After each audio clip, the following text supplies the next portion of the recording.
anger when we find out certain things, and then we just point the guns on dad without realizing yet maybe some of his backstory. Mm. And so I've learned a lot more about the backstory in the last 10 plus years. So with Grayson, I knew that if I kept raising him with the only tools that I currently had at that moment, that I was going to lose his heart and I wouldn't have a relationship with him. And then he'd probably have. Meaningful to you was hard now, easy later. What's the story there? Yeah. So you want the Reader's Digest? You want the full length director's cut movie, version, or can I just give you the brief answer of why I brought by that came to my mind? Let's do it. Which Let's one you do want? it. Yeah. Whichever. So I'll start at the end. It popped into my head because my youngest is 11 years old, uh, and he he's a wild spirit, and he's got a really good heart. He's one of the kids that has trouble sitting sitting still in class, and he's a disruption, but he's not trying to be a disruption. He's a nonconformist, and so because of that, I've had to come up with all these. I've had to learn skills and different approaches to talk to him and communicate with him, help him understand that I'm understanding him, and all these things, right? And he's along the way shown that he grabs onto simple wisdom that teaches a clear lesson, especially if I'm telling him a story about my life, really fast, and he implements the change fast. Like, I have 4 kids, through adulthood. I have a young adult too, and through all of them, he is number 1 at what I just described. He's the absolute best at doing that. Hearing it, ap realizing how it can fit and bring him less trouble in his life, and then he can still have the fun and then, execute on it. And so for him, his name is Grayson. He says Grayson's like, "Okay, dad." So he goes, and I'll remind him to do his chore so we can go play later. Or I'll remind him to sit still and honor the teacher while he's in class, and then at recess, let it rip. Whatever that thing is. And he'll go, and I'll go, "Remember, do this." And he goes, "Hard now, easy later." And I'm like, "That's right, buddy. Hard now, easy later." Because I was taught those things, going in rewind by mentors, and because I wasn't raised that way, and I didn't think that way until I was nearly 28 years old. So that's what that means for me. And it's when I saw the question there, or the interest, I was like, that popped into my head immediately, and I didn't even try to think of anything fancier or more Henry David Thoreau and blow somebody's mind. Nope, I'm like, I'm just gonna stick with that. That came to mind, and it's an easy one. It's powerful. I love it. Feel Good Father was gonna love it, especially that story. You did say something I'd like some more insight on. Yeah, You said he's the wild heart, he's a disruptor. He's the boy. He's a young boy. He needs to be yeah. outside running around, but he also needs to be fitting into today's society. You said, I had to develop new skills and approaches to communicate with him, to learn to communicate in that way. Yeah. What are some of those skills and approaches that you adopted and learned that helped you communicate with your son? The very first and foremost that comes to mind immediately is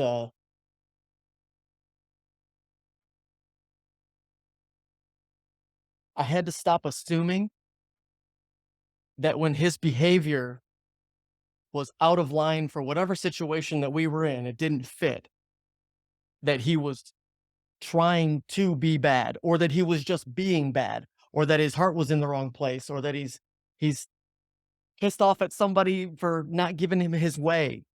I had to realize, let me put it this way. I had to stop assuming that his ego was driving just because he wasn't fitting what I wanted him to do.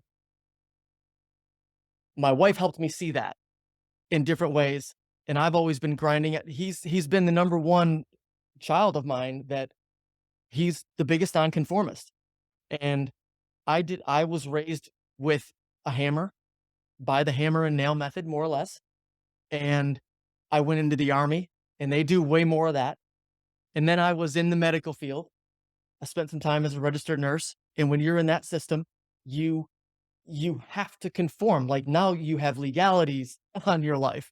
Right. And so I've always been in this state of where I've had to be conditioned, and I've just had to obey, basically. And he doesn't have to do that. He can face consequences, but he doesn't have to. And so for me, it allowed me to slow down and take a chance at approaching his heart. And that's where I had to learn the skills of how to get in there, how to first of all stop the offense that he's putting out and get past his defenses. And it started with me seeking his heart, and I made that decision probably when he was a toddler, that he was so challenging for me. Mm, All right, so let me give you a short bit of context on that. He was born 30 hours after I got back from Afghanistan. I made it, right? Like I made it. And it was that close. I flew into Kansas, had to drive across the country back to Detroit and all this stuff, and I made it. And so we have this newborn, and I'm fresh off of combat. mm, mhm, And it wasn't good because it took me years to realize what was going on in me as a change in my mental state, in my emotional state. Learning what anxiety was for the first time as a 32-year-old. I had no idea. I never had an anxiety attack before. And then I had one, and I thought the world was ending. And I'm like, dude, this, I know this isn't right, but I'm feeling it. And it was so, and then now he's only 9 months old. His birth tracks with my return. mm, And he's also the most different. And I leaned a little bit more on the hammer method when I came back. And it was my youngest was, how old were you in 2012? 8? Born '03? Is that 9? 9.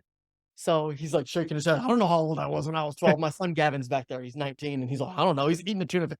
Let him. So it tracked with that. My daughter was 6, and my youngest of the 3 was 1. And then Grayson was born. mm. They're 14 months apart. So like that, it shook my world. And it was a really hard adjustment. But because of how hard he was, and just what I had developed as an adult in 15 years or so, I determined that I wasn't going to lose him. If he had had my dad, he wouldn't have a relationship with his dad at 11 years old right now. Tell me And no about shame on this. my dad. My dad had none of those skills, none of I the understand. mindset, if that makes sense. Yeah, let's jump into that piece a little bit. It absolutely does make sense. It's a big I topic, actually so I don't mean to bring too much weight. oh, this is fantastic. I love this. This is, feel good fathers need to see this. We're all collectively, we're all figuring it out. Yeah, 100%. Collectively, we're all on a journey. Yeah, And um, you know, we need to see more of each other, and we need to see more of each other learning and striving and getting better and being vulnerable, but not in that like I'm going to put my emotions on my sleeve. Just like this is what I'm going through. I'm having challenges here. You know what I'm yeah, saying? yeah. So Remember we talked about wisdom and transparency. that's right. That's right. Uh, so you said lose. Can you talk a little about this? Like it sounds like there's a story here with your dad and Lose it him? yeah, you losing your son. So you it was losing Grayson, and then, it sounded like there was also a story about the dad. So let's hit those topics at your convenience. Yeah. So all I simply mean by that is,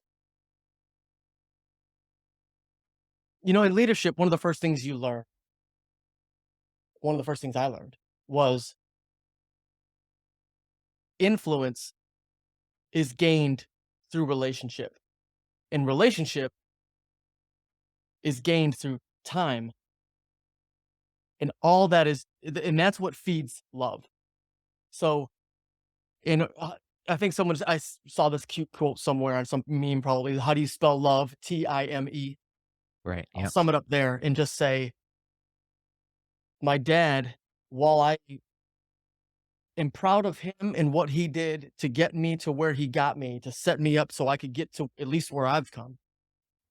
It was an unlikely story, probably as unlikely as some of the things that have happened in my life. And but he started way lower, and he came up to a point that got us out of the hood essentially, and allowed me to grow up the last half of my childhood in pretty safe suburbia and playing ice hockey. Now, because of that and all these expenses, and he wanted to put a pool in for the family, like good things, phenomenal provider. didn't have a clue of how to build a relationship with a child, and let alone his firstborn son. And his example was non-existent. We'll just leave that there. And well, the example was existent, and the example was, I don't want to leave it there. That my grandpa basically spent paychecks in the bar. That's what Okay. he did. He would go to the bar and spend his paychecks there. I don't know how hard his upbringing was. That's as far back as I understand. And I wish I knew more, but I don't. And so my dad knew how to provide because it was exactly what he wasn't shown. Mm. Mhm. I've never clearly connected what he learned from his is what he didn't get, and what I learned from mine is what I didn't get. Mm. That's I never powerful. connected it that directly with my dad before. So that's awesome. That's powerful. Um, so I learned he provided for me, and then I learned that, and I've said this to them before, both my parents, and I've apologized since and asked for forgiveness. My kids are gonna know their dad, in my 20s, and my rage that comes out in the young man anger when we find out certain things, and then we just point the guns on dad without realizing yet maybe some of his backstory. Mm. And so I've learned a lot more about the backstory in the last 10 plus years. So with Grayson, I knew that if I kept raising him with the only tools that I currently had at that moment, that I was going to lose his heart and I wouldn't have a relationship with him. And then he'd probably have to wait till 35 to come around and calm down with some wisdom and then come back to me and say, like, I didn't want that pattern. And so I was bound and determined that and I've already been sort of like a fanatic about psychology on my own, learning these things. And I got a bunch of college there. I don't have a degree in psychology, but a layman's for sure. And so that's where that comes from. Wow.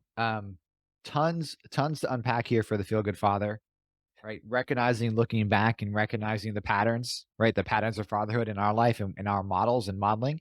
We all got it. Uh, there's former guest Mike Forrester talked a lot about the difference between running away from and then running towards, right? And it sounds like it's what sounds fantastic is that in your life you've reconciled both of those. That you both run away from and you've run towards.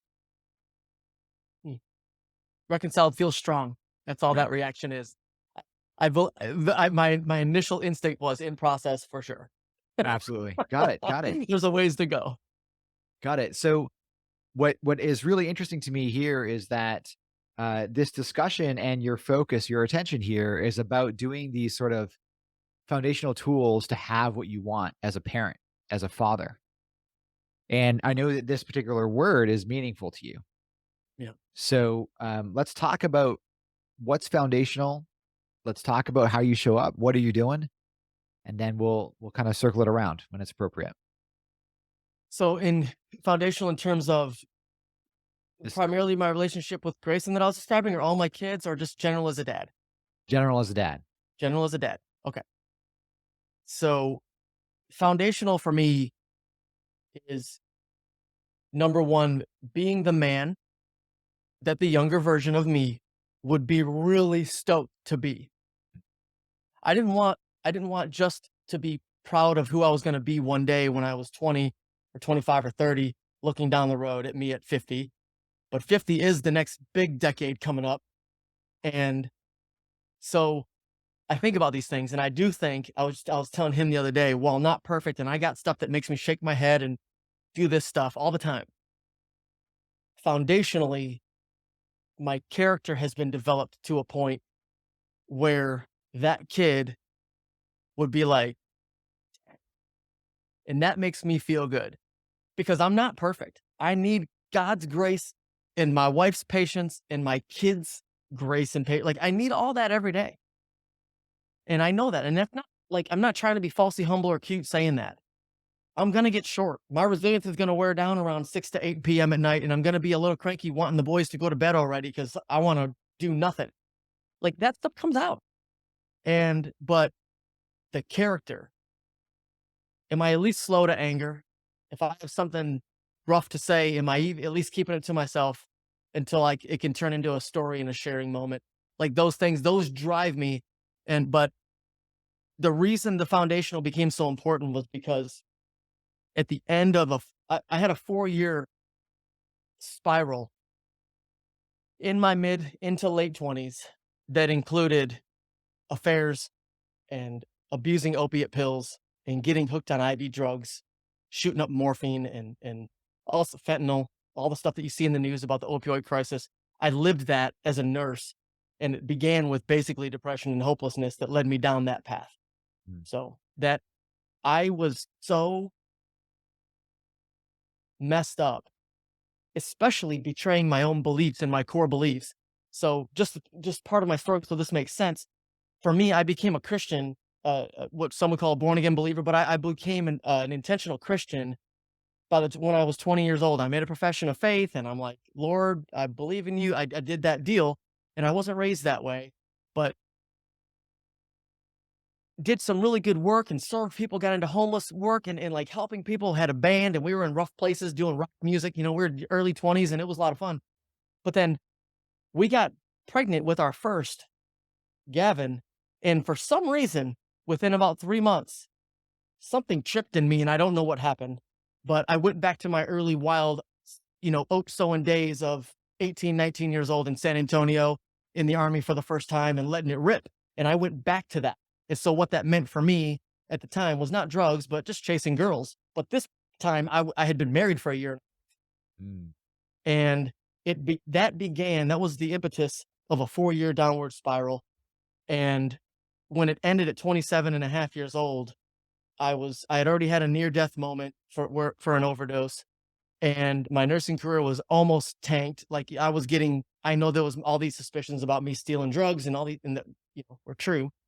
And so I became this person that I hated and that I did not want to be anymore.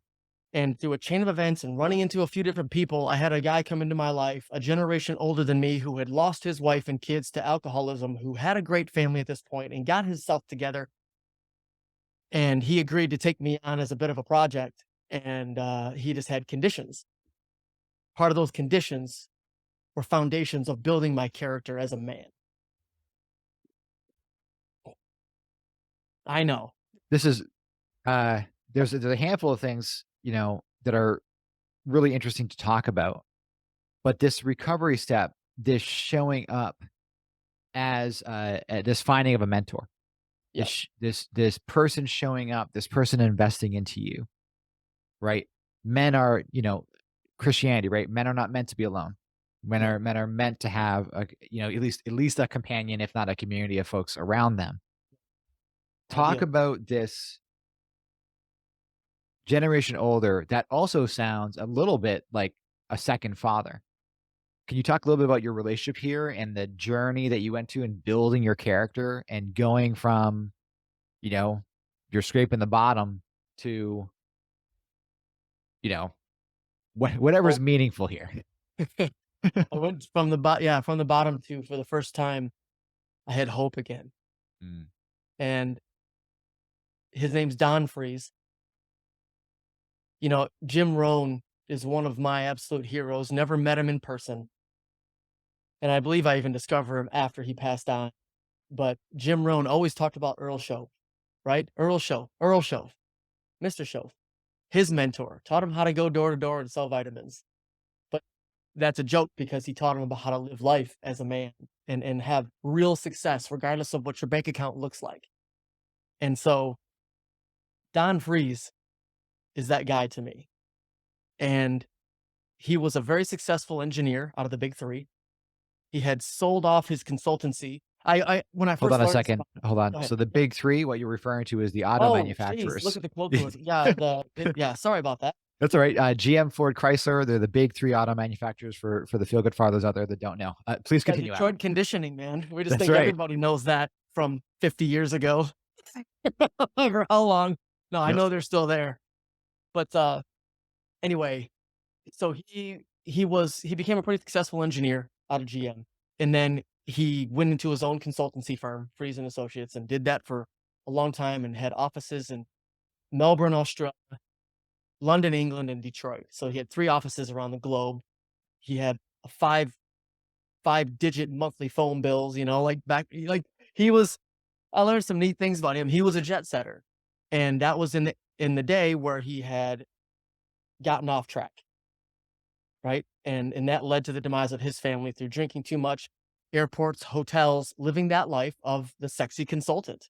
Mhm. And it became not so sexy anymore. And we see this stuff in movies. Like, I don't know why people don't learn from that and then they chase that down and lose themselves in it. But I also know how, because it's a slippery slope. It doesn't happen overnight. Mhm. It happens over time.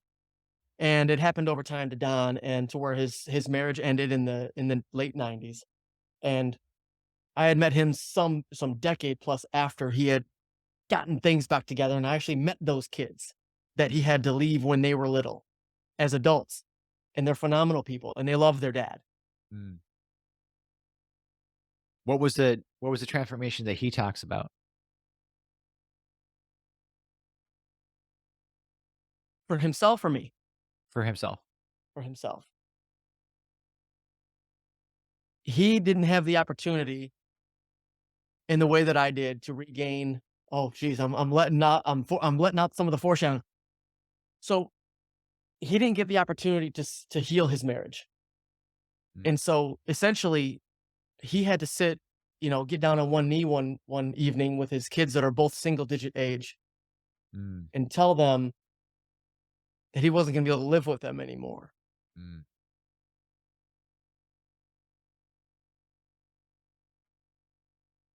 So, out of that, he did what he could moving forward for their relationships. And that's why I know, one of his son is Mike. His son is Mike, and Mike's not a whole lot younger than me. And I saw how they are as adults because of the change that Don lived as a man and the Mm. effort that he put in for his son when he no longer could do anything about the past. And so, because I knew that, that kind of leads into the magic of his relationship with me, and our relationship together. So when he met me, it was at the end of like I said, a 4 year. It's not a bender. It was 4 years of destruction, Mhm. and it was my bottom, if you will. And so I said, "Hey, I know about your life, and and I see how you're living." I said something like this, right?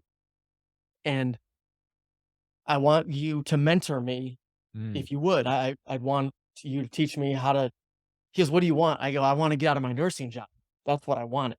I want you to teach me how to be an entrepreneur and a business owner and learn some financial sense and help me get out of my job." Yeah, I had been a nurse for almost 10 years at that point, and I wasn't 30 yet. And so he goes, "I'll help you under one condition." Now, let me rewind just a little bit and tell you, my wife and I had been separated for a year and a half at that point. And so, just for some context, my one son was 3.5 and my daughter was 6 months old, not even.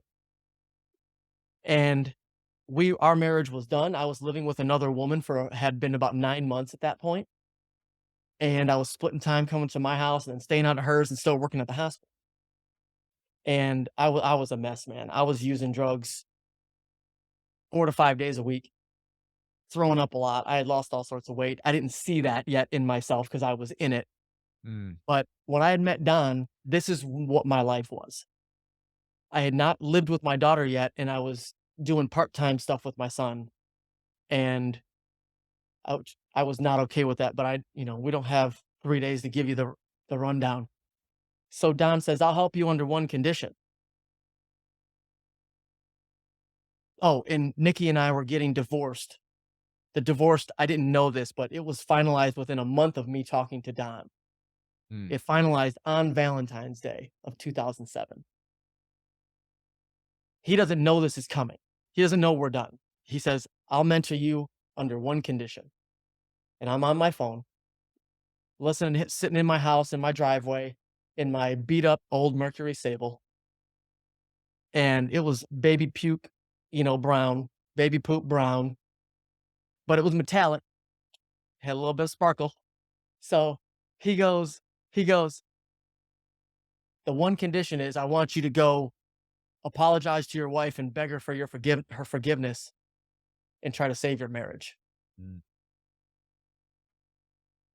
He could have said anything else, but I said, listen, I'm not being disagreeable, but you don't understand, man. Like, I wrecked her and us and everything else. And this is what he said to me that changed my life, and probably why I'm sitting here getting goosebumps telling this. I had never heard someone say wisdom like this in my life. He goes, I didn't ask you to be responsible for her response or the results. I'm asking you to be responsible as a man. And I'm like, no one had ever talked to me like that before. And I'm like, okay, okay, okay, I'll do it. I'll go ask her for forgiveness. I'm like, there's no way this is going to happen. I'll be off the hook and I'll be, getting mentored by this dude teaching me how to become a financially free millionaire that plays on the beach. The long and short of it is she did forgive. We got remarried. We're still together. 2 kids. It's the same wife from before. And, that's the fast forward version of where we're at today because he stood in the gap for me and I was willing. I absolutely love this. I think, number one, thank you so much for sharing. I really appreciate it. I know that for any feel good fathers out there listening, you can fix it. There is a light at the end of the tunnel, Yep. and it as you know, we fast forwarded a whole bunch of times. It takes effort and responsibility and time, Pain. right? And there will Influence, be pain. relationships, time, love, and pain. 100%. You said something really quickly that I thought might be interesting to dive into a little bit. You said he taught you to be a man. Can you paint that picture for us of what is a man? First and foremost, he's someone who does what he says. Mm, You know, we've heard these things before, but what what he taught me to do, he taught me how to serve. mm, Like, he taught me how to serve. He taught me how to fight for something beyond my ambitions, to actually put my ambitions in the back seat. Very He taught me to do what we've all heard, a lot of us have heard what Zig Ziglar said. If help enough people get what they want, and you'll get everything you want. mm, So that's like the marketing version, the self-help version of what he taught me. Because the man dies to himself every day. A man dies to himself every day. And if you don't, to go the faith route, Jesus said, if you don't pick up your cross and follow me, you're not worthy to follow me. And I had already been a Christian, way experienced the prodigal life, and then came back and was accepted back. I know what that feels like. mhm, We all think the prodigal son is about this wild kid who was able to come back. And that is true. mhm. But very few of us realize the position of the father in that story. Yep. Without the dad, without the unconditional arms open, we'll handle the nonsense later. I'll help you through that with your willingness, son. We'll get past the garbage. But you need to know there's nothing you can do to get locked out of my love. Mhm. And that grace, I don't know, it's kind of wild. I think it allowed me the freedom to put myself last, but still prioritize myself as a very important part of my life. I have a very I am strict with some of the routines that I have that keep me strong and help me get past some of the things from war, and I protect my mental space, my emotional space, my working out, my nutrition. I can be a little bit militant about it, but I don't need to be because people respect it. That allows me to be strong to go out and put. Would I like to have a jet ski? Yeah, like Would I like to go get more tattoos? Yeah, I would, and I will. But it allows me to get past that and like develop my kids, pour into my wife, especially when I don't feel like it. Mm. And so Don taught me that. Like how to be a man is you have to take care of yourself, mind, body, soul. You must. You have to put your mask on first before assisting anybody else with their mask, right? Mhm. Mhm. In case of a plane, we're not talking that was geez, our era. That was nothing to do with a medical mask. Oxygen. So, and then once that's set, you go into battle. And most of our days are not fought against flesh and blood. It's principalities and powers and ideas and politics and Twitter that ruffles us when nobody else knows we're ruffled. A timeline ruffled us, and like what? And so we have to have that armor on, but we have to go out into battle for our queen and our posterity behind us that are at home safe behind the walls. But we can't be out in battle fighting if we're weak. Don taught me how to live with like live getting stronger along those lines. Can you talk about having a handful of sons and bringing your version of that to your family? Yeah.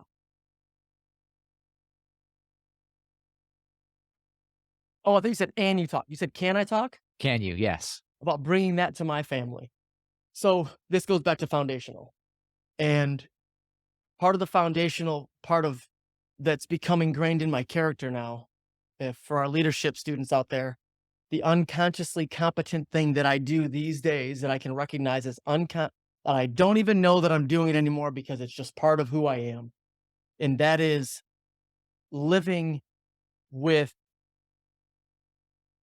I guess I'll just keep it simple, honorable, godly character traits that can be found throughout the New Testament, apostles' teachings, Jesus' teachings on the Sermon on the Mount, good things that men should do, being kind and being generous and also being fierce and all these things. But humility is an essential part of that. And to me, I'll just reiterate the old phrase that humility is not thinking of less of yourself. It's thinking of yourself less. So I think my wife and we still battle on some of these because I'll say something really strong that to the person who doesn't know me or maybe is a little too close to me, it sounds a little bit arrogant or cocky. But it's just because I also can say very clearly where my weaknesses are and where and beyond weaknesses, just things that aren't skills for me. It doesn't mean that they're a weakness. I like badminton just popped into my head. I don't know how to play that sport. Doesn't mean it's a weakness. It's Mhm. just something undeveloped in me. And so I've learned how to separate those things. And so part of that is me letting my kids You just see said me. something super you said something super deep. I want you to say that again. Thank you. There's a difference between a weakness and something that's undeveloped. Can you jump Yeah. into that? Because that's something unique. Yeah. So that's something I actually go over with my coaching clients too, because it's something when if you frame things as a weakness, there's like a negative attached to that. And which means that do we lean on our strengths and let our weaknesses develop on their own and work on them, or do we work on really hard on our weaknesses to build our strengths? And different psychologists and different leadership consult there's arguments on both sides, and I can see both sides. Typically, I teach my kids you lean into your gifts, right? And so we all have those, no matter what they are. We all have them, and the world might call that a strength. And so, and then we have things that were not given to us, that we were not bestowed upon us, that which to my view means that that might not be part of your vocation. And when I say vocation, your calling, your purpose in life, regardless of what your actual job is, of how you execute that calling. It's like, I know what I'm supposed to be doing with my life. And at the moment, it happens to be also done through a podcast. So it doesn't mean that podcasting is my calling, but what I do through there, impacting lives, trying to help men and professionals get stronger, but also the heart behind that is the family. Like a huge, probably the foundational center of the core of my purpose is saving families because of look at my life, what we just talked about. And so if I don't have the skill of, I don't know, pick anything you want, like great authorship, great, and I do believe I can write well, but my writing is reflective, more like Thoreau rather than writing like a Stephen King novel or a James Patterson novelist. Right? I don't Mm. have those skills, but I do have skills to be able to use thoughtful words in my journaling because they're all like come through prayer and like I don't. That's it. So, but I'm not trying to be like the goal of my life isn't to be a New York Times bestselling author. Like that doesn't even attract me. Funny enough, because of our BBG, like these different things, it's like, would that be great? Yeah, but I don't care. And so why am I going to go work on this perceived, what the world would say would be in the column of weaknesses? So if that brings some distinction to that. It does. Let's very succinctly, let's define what a weakness is, and Yeah. let's define what a skill gap is. Okay.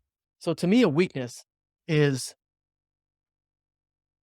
you're a married man and you're doing inappropriate behaviors with women in your life, whether at work, anywhere. That's a weakness. Because I guess I think of weakness as being character based. So when weakness is part of the character, skills are part of like just your human person, like your mind, body, spirit person, the shell that we're in. That's going to go away. And so one way or another.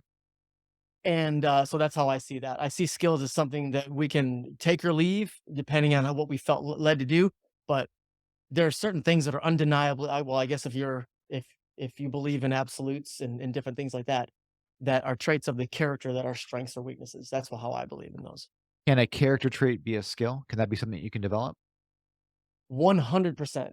And one of the things that Don did with me was take me to a model. And I don't want to share it only because, and I have a version of it.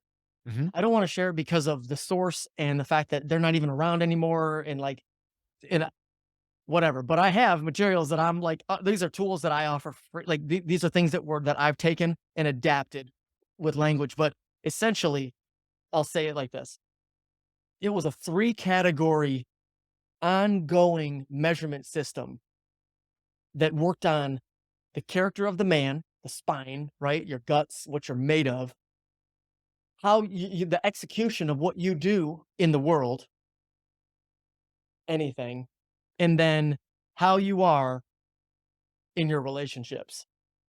Because if you take the relationships and you take the core of you as a man, and then how you express yourself in any kind of way, the actions you take, there's not a lot of room for anything else to go outside, for anything to go outside those categories.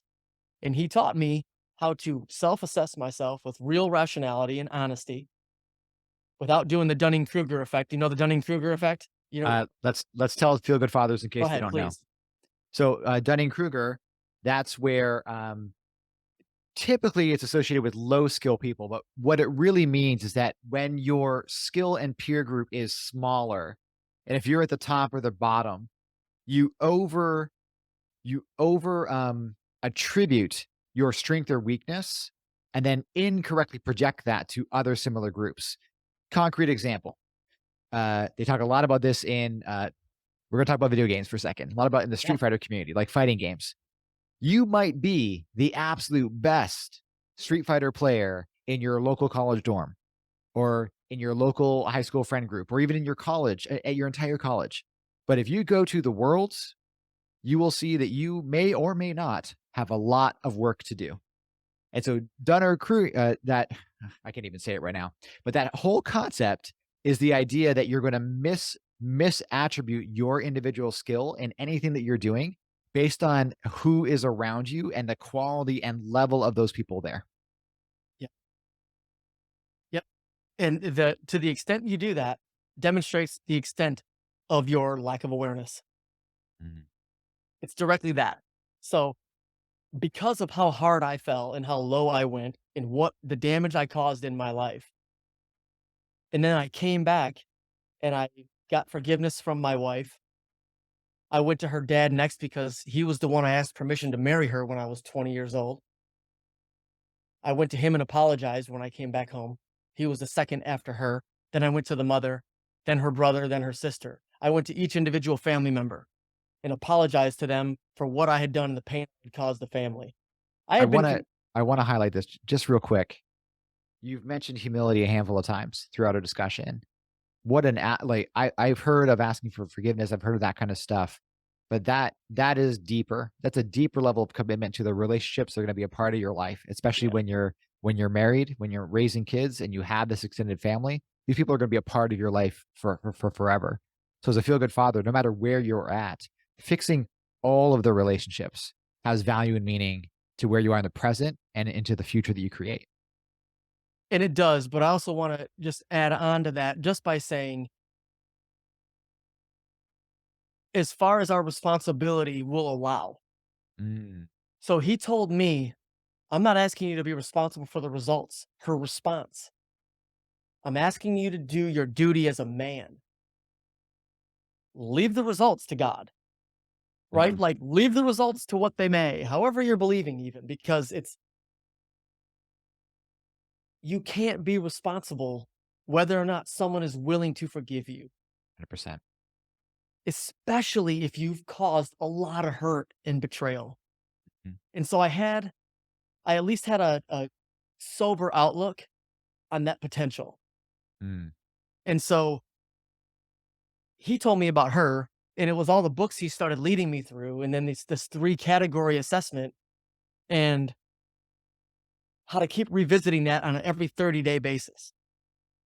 And so as I'm looking at this thing on this scale and I'm assessing myself as a 0 here in character because of how I'm acting, like, I wasn't looking to cheat and rob little old ladies out of nest eggs, but, like, dude, it got to the point where, like, I stole a coworker's stethoscope and sold it on eBay so I could get gas to put in my tank and pay my phone bill because I was just calling off from work as much as possible, staying at home, getting hot, whatever. I don't wanna get on a tangent again, but as I'm looking at this scale and I'm a 0 in character, and then I look at my relationships and okay, I can might be able to give myself a point 0.5 or a 1. It was all on a scale of 10.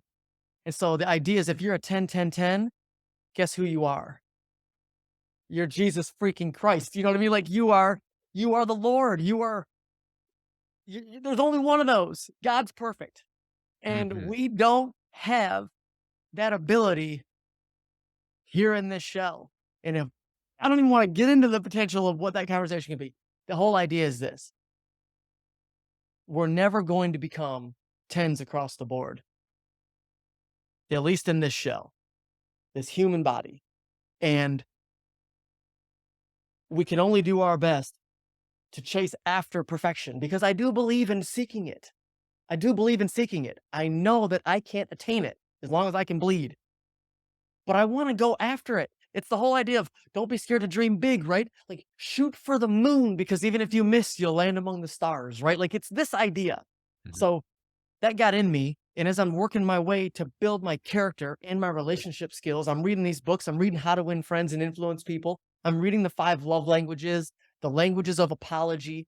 And these were the first few books that I read. And in that time, I was still using drugs reading the love languages. Like it was like that. It took me a couple months, but I ended up kicking them and they didn't come back. So that in part of that, it led me to going to the family pretty quickly, realizing, oh, her dad, I want strong relationships everywhere. That Mhm. began the journey also of reconciliation with my own dad and, my mom being part of his life. So, So let's circle back around to uh, what specifically are you very intentional in instilling into your family? Let's circle back around to that. yeah, thanks. I knew I was getting a little wild.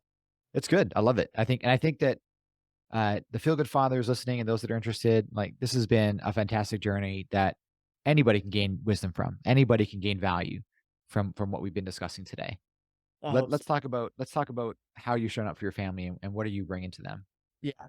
So, one of the biggest things is I am very honest with my kids about who I am as a man, age appropriate for what they can handle me telling them, right? We got to have wisdom in the transparency.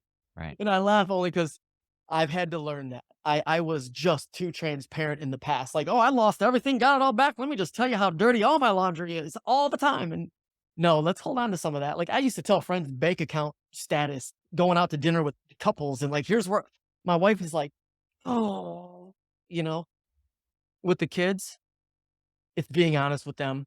I was lied to a lot about who my father had been when he was younger, what he was up to, the things that he did, when I was told anything, which is still to this day not very much. And then some of the things I was told weren't just like avoidances of the truth, they were blatant lies.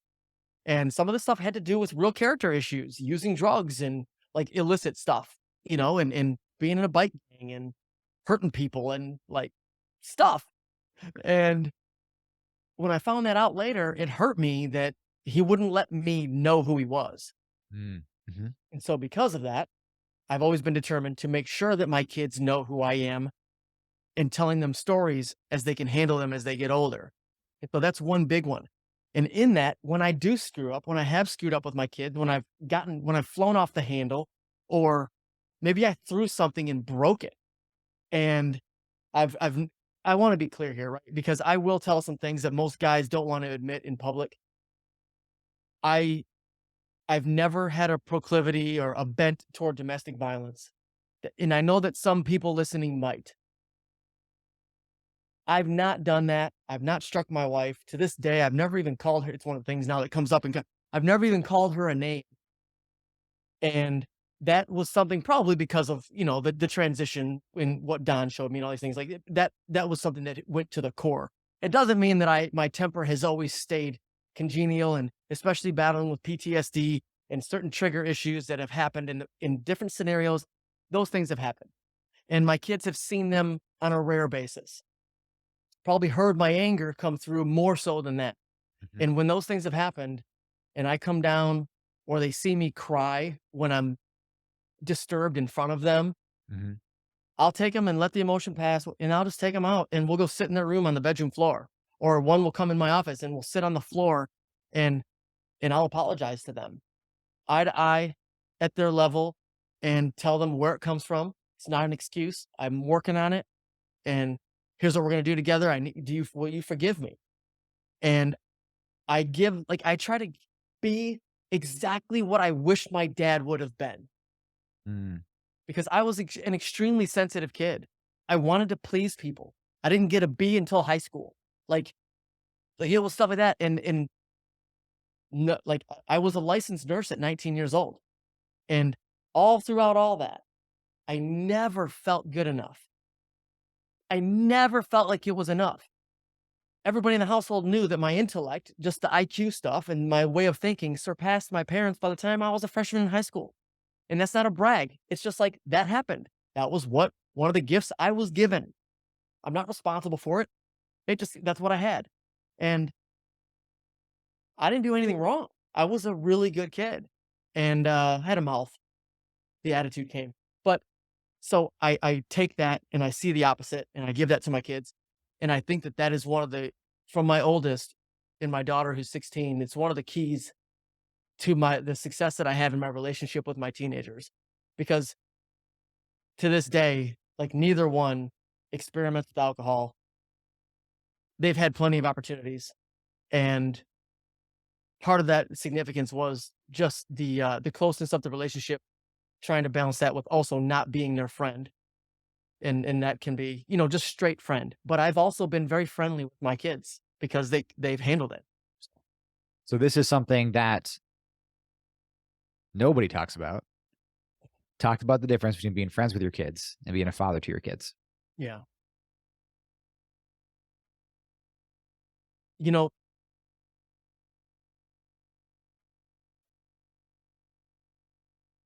there's so much nuance in this, right? Like it's so full of nuance. And the guy that I am, the man that I am to them today, is just the version of I that I am at this moment in time. Tomorrow it'll be different. Next year it'll be visibly better, Mhm. and it's way different than it was a year ago. Forget 10 years ago. Oh my gosh. Post Afghanistan, I started drinking, and I've never battled with alcohol. That's one of the things I've thank God for. That's never been a temptation for me. but I was drinking too much, couple beers every night for a couple few months when I got home. And it was like, we caught that. Mm. And I'm yelling and angry. Like, so it's come a long way. But where they're at, they because I've been able to be honest with them and be vulnerable and since my son and daughter and all of them, since whatever age I've been able to tell them where they can understand it, it's like, if you ever have anything that you'd be scared to tell me, I want you to know, and this is what I tell them. The devil uses that to keep you stuck and make you worse. Because I believe that we have a spiritual enemy, and I mean a literal one. So, not whoever might be the president for which aisle this, that you sit on, or Putin, whatever. Like we have an enemy, we have resistance against us. And I promise you a couple things. One, I will listen to you and do my absolute best to respond to you emotionally and let you get it out and share the truth of the situation as rawly as you can, as openly as you can, without giving any emotional reaction. It's my commitment. Number two is I can't. I can also promise there's going to still be a punishment that fits the crime Mhm. for the sake of you learning. So I'm not looking to cause you lockdown for the sake of putting you in chains. I am. It'll be strictly to help with behavioral change.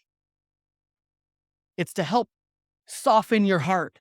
If this is a behavior thing, an issue of the heart where you're out of line, right? This isn't just getting caught up in some trouble that we can get past because you were in the wrong crowd, and we'll discuss that. But if you did something, if you've screwed up, if you've messed around in ways you shouldn't, I'm going to help you. It doesn't mean you're not going to pay a price so you can learn.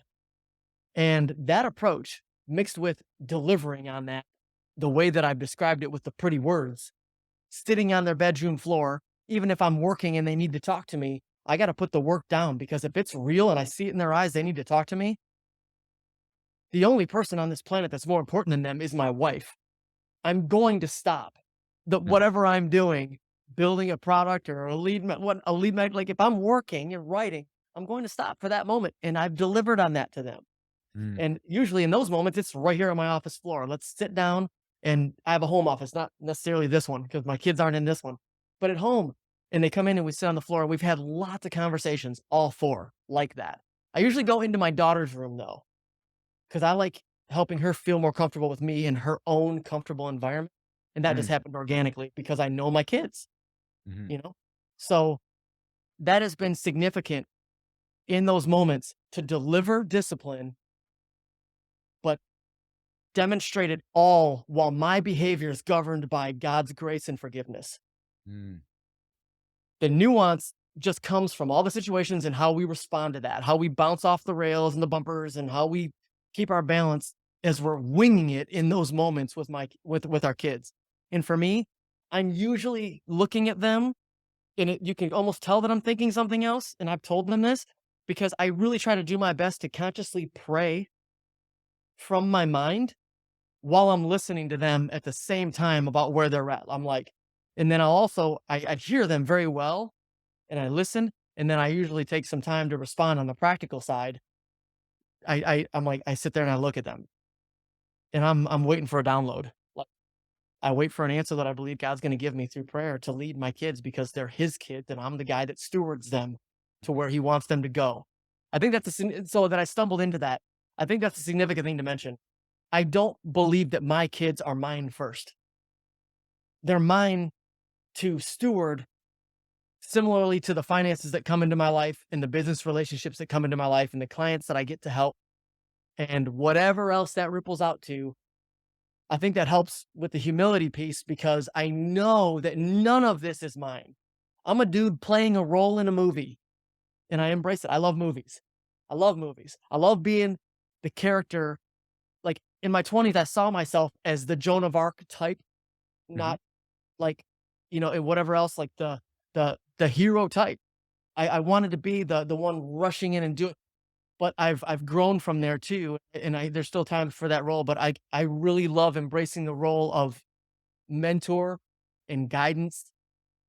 I'm nowhere near Gandalf yet, but, like, that's an aspiration. And so I think I'm still in the middle ground there, but that's, I'm just here to be the best I can for what I touch and influence. And being that, I will deliver discipline when my kids need it. I'll ask them. One of my lines that I use with them is, I've had to use it most recently with my daughter, who's actually one of the easiest kids that could have ever been raised. Mhm. She's internally responsible, intuitive, like she's a good kid. She doesn't give almost any teenage girl stuff to me. It's amazing. I don't know when guys make fun of that having teenage daughters. I know the stereotype. I don't relate to that.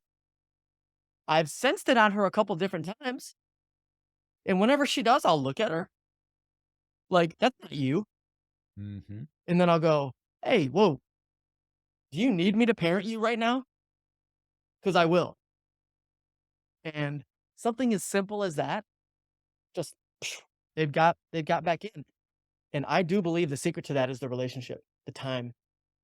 That time. How do you spell love? Time. Mhm. How do you spell love? T-I-M-E. I do believe that, the kid's sitting over there, the young adults sitting over there, you could give a perspective, but I talk to them a lot. I ask them how I can be better. I let them critique me, and they have the freedom to give me a 4 out of 10 in something, like, if they need to. And I'm like, "All right, how does that affect what moment does it?" Well, like, if I'm doing this and I wanted to talk to you about this, it's like, maybe you're short, or, like, I could tell you were busy, you weren't really, like, care about what I'm caring about a little bit better in the moment more often. And I'm like, "Oh, jeez, okay. Yeah." Mhm. That's a paraphrase of something my daughter's told me. I can see that from the various character traits and the character that we've been talking about through here. I mean, openness, judgment was really the theme about what's the difference between a father and a friend, right? Having that judgment, Yeah. the learning, the prioritization, right? That was the story you just had with your daughter. Uh, real, what we would call leadership as opposed to management. Right, and Yes. sometimes when people think of I think of, or at least I hear this, that some fathers think that, "Oh, I have to manage these people," as opposed to just leading them through life. Adam, Or how do I deal with? how do I deal with that's right, yeah, it's a privilege. I get to learn this, I get to walk here with you during this time. Adam, there's so much, and we could keep going, and I know that we will later on. So, if folks want to get a hold of you, Yeah. how would they reach you? Also take note that we'll put that into the show notes. Okay. So, just a quick caveat is that my website is in the process of final stages of development. It should be out by the new year, but revolutionaryfreedom.com is it. So, the podcast is called Revolutionary Freedom. At the moment, especially if people are listening on their phones, I would recommend you either check out the podcast if that's your stick, if you love the podcast, the audio. And then if you're I love both, right? I love also picking out the text and reading ebooks and studying PDFs and different things. I love digging in. I'm a total geek when it comes to that. And so, what I would also encourage is something that they can get right now that I can give to your people. And Feel Good Fathers should find some value out of this, because it's the template and the overview of some of the things that we've discussed here. And they can at least trigger as reminders. And there's a couple little tools in there that will be extremely helpful that they can put into play, a little bit less esoteric than some of the ways that I talk, and a whole lot more practical. And there's some things in there for that. And it's totally free. And they can go to 7pillars.revolutionaryfreedom.com. Got it. And, the only charge there is an email address. So that's it. And that's it. Thank you, Adam. It's been an absolute pleasure. Yeah. Thanks, Jay. It's great talking to you, man. Good Thanks. talking. Hey, Feel Good Fathers, hit that like button to let YouTube know that you liked this video. Comment below with your thoughts and reactions to this interview. I really want to hear what you have to say. Now, as a personal brand strategist, I hear all the time about coaches, trainers, speakers, and authors doing the right thing, but at the wrong time. We specialize in helping brand builders have more impact, more credibility and clarity, and developing an overall brand strategy. When you work with Brand Builders Group, we'll help you do the right thing at the right time. Request a free brand call below. There's a link in the description. And don't forget to subscribe. You'll get updates when the new episodes are launched, and it really helps out the community and the channel. We'll see you next time.